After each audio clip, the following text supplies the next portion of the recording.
Assalamualaikum warahmatullahi wabarakatuh. Bertemu lagi dengan saya Ibu Vindi Ayu di mata kuliah Sistem Pakar pertemuan ketiga. Pertemuan sekarang kita akan membahas tentang model expert system.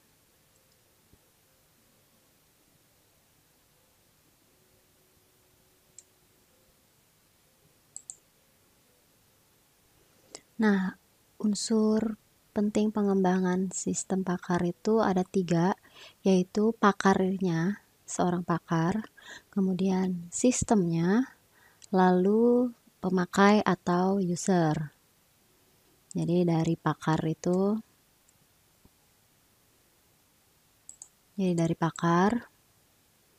dia pengetahuannya taruh di sebuah sistem, kemudian digunakan oleh seorang user atau beberapa user. Nah, ini struktur bagan sistem pakar. Jadi yang utama itu ada pakar, kemudian ada fasilitas akuisisi pengetahuan, kemudian basis pengetahuan dan basis aturan, kemudian mekanisme inferensi, kemudian fasilitas belajar mandiri, fasilitas penjelasan sistem, dan user interface. Jadi dari pakar kita menaruh fakta dan aturan di fasilitas akuisisi pengetahuan ini.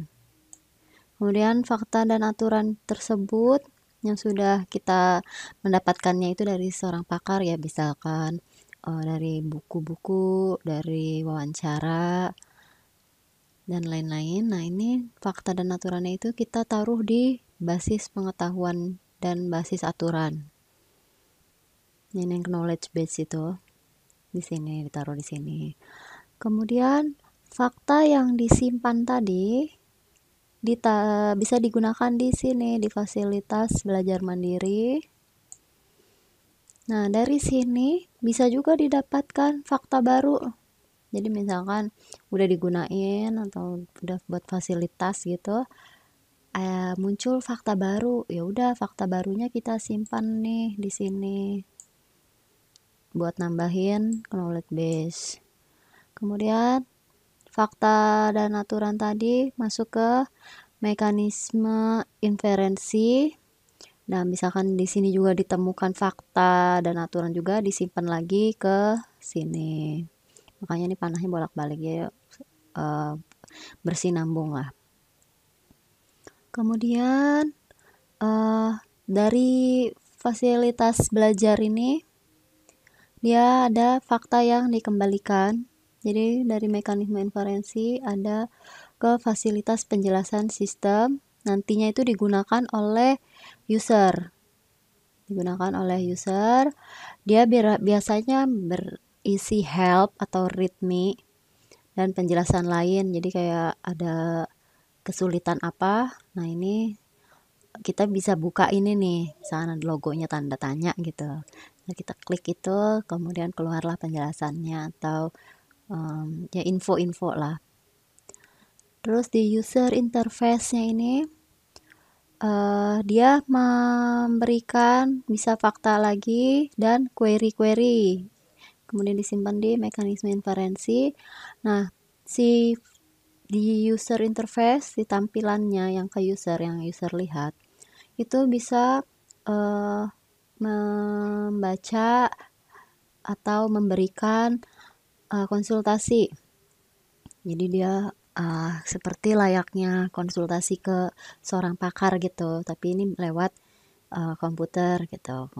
Kemudian ada pertimbangan apa, nah itu dari si mekanisme inferensi itu ditampilin nih ke user interface.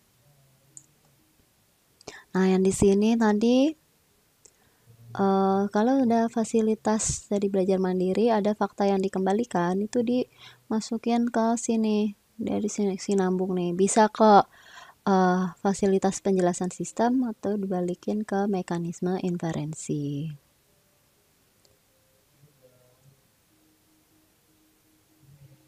Ini komponennya tadi. Ini penjelasan masing-masingnya. Jadi kalau yang fasilitas akuisisi pengetahuan itu untuk mengumpulkan data-data pengetahuan tentang suatu masalah dari seorang pakar. Nah, bahan pengetahuan ini dapat diperoleh dengan berbagai cara seperti dari buku, jurnal ilmiah, pakar di bidangnya, laporan, literatur, dan sebagainya. Sumber pengetahuan tersebut dijadikan dokumentasi untuk dipelajari, diolah, dan diorganisir secara terstruktur menjadi basis pengetahuan atau knowledge base.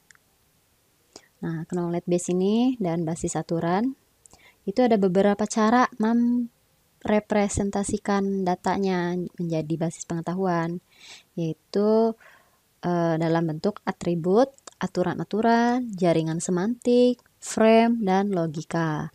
Nah, semua bentuk representasi data tersebut ini bertujuan untuk menyederhanakan data sehingga mudah dimengerti dan mengefektifkan proses pengembangan program. Dalam pemrograman visual umumnya disediakan sarana untuk mengembangkan tabel-tabel penyimpanan data yang terangkum dalam sebuah database.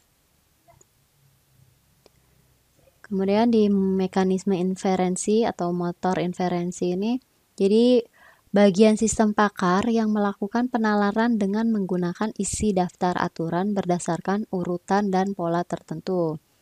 Nah, selama proses konsultasi antara sistem dan user, mekanisme inferensi ini menguji aturan satu persatu sampai kondisi aturan itu benar.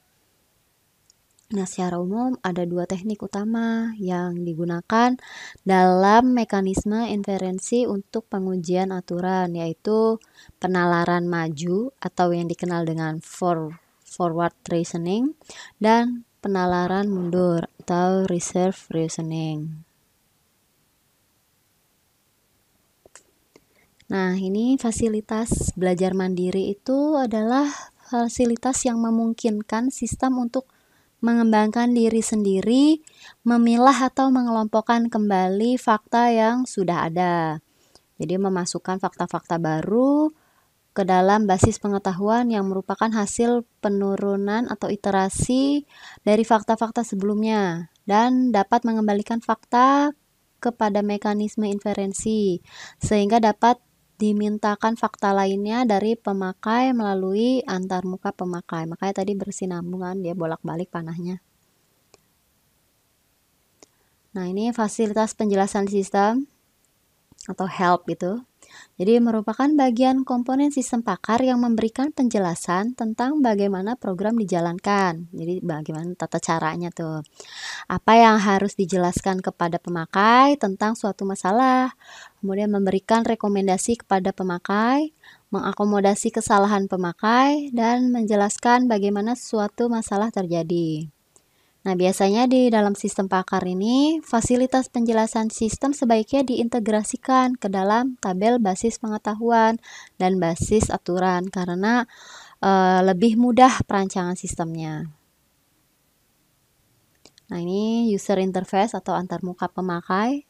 Nah, komponen ini memberikan fasilitas komunikasi antara pemakai dan sistem, memberikan berbagai fasilitas informasi dan berbagai keterangan yang bertujuan untuk membantu mengarahkan alur penelusuran masalah sampai ditemukan solusi. Makanya tadi konsultasinya itu lewat user interface itu, kayak lagi konsultasi sama seorang pakar gitu, tapi ini kita berhadapannya sama komputer.